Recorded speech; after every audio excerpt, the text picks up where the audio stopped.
Okay, let's look at some kinematics, and we're going to use our TI-Nspire to do all of these calculations. So looking at physics here, remember the first derivative is the velocity and the second derivative is the acceleration. So the first part of this problem, it says particle is moving along a straight line, so it's moving back and forth, could be some type of particle accelerator, and it's a function of distance with respect to time is given by this function. So first thing we want to do is we want to save this.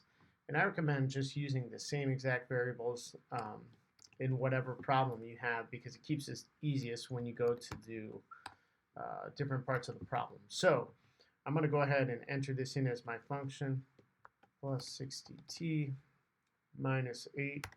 And I'm going to go control VAR, and I'm going to store that as s of t. Okay, so now I have my function stored. Well, the first thing I need to do to write a function for the velocity is I just need to take the derivative. So I'm going to go over here and I'm going to go menu, calculus, derivative, and remember now I have s of t is my saved function, that's my original function, and here's my derivative.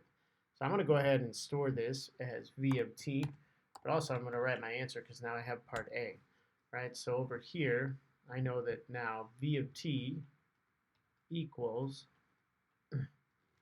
3t squared minus 36t plus 60. Okay, so I have the first part done. So the next part, we can actually do this now with our calculator really easily. Find the times when the particle is at rest. Well, that just means when the velocity function equals 0. So I go back over to my calculator, I say, okay, well, menu, algebra, solve, and now since I have my velocity stored, I'm going to say when is v of t equal to 0, and I need it in terms of t, so you always have to do comma t. Okay, so I got two spots, and so our answer then is when t equals 2 seconds and when t equals 10 seconds. And that makes sense because if we have a particle moving back and forth, it's going to momentarily come to rest before it starts moving the other direction. Okay, next one. What is the position of the particle when it is at rest? Okay, so now I'm going to take, I already know when it's at rest at 2 seconds and 10 seconds, but I need the position, which is our initial function. So I'm going to go back over to my calculator here, and I'm going to say I need to input 2 for s, and that will give me my position. And I'll just go ahead and do 10 as well. So those are the 2 times when it's at rest. And I get, oops, I did it twice here, but I get for s of 2, I get 48.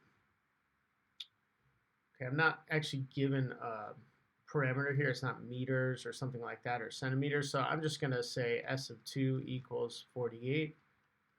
And then I input s of 10 and I get negative 208. So now I'm done with this part.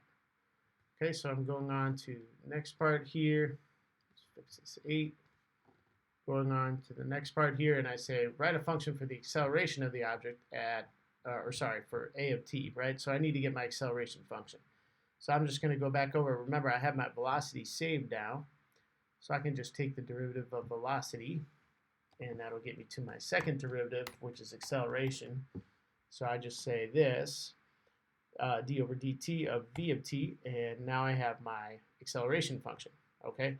And so I'm just going to save this. I always like to store all the functions because if you need to do other things with them, then you have them.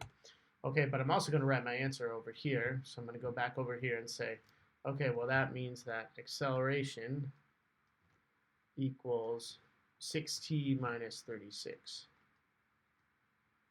Okay, notice you could do this by hand. You can see if you solve this, set this equal to 0.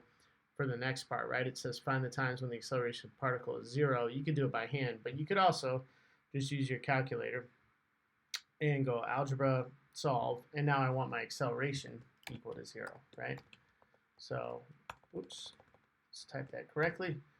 We got a of t equals 0, comma t, and then we hit enter, and we see that at time equals 6 seconds, the acceleration is 0, so we can record our final answer here. So at time equals 6 seconds is when the acceleration is 0, and we've done all the parts of this problem.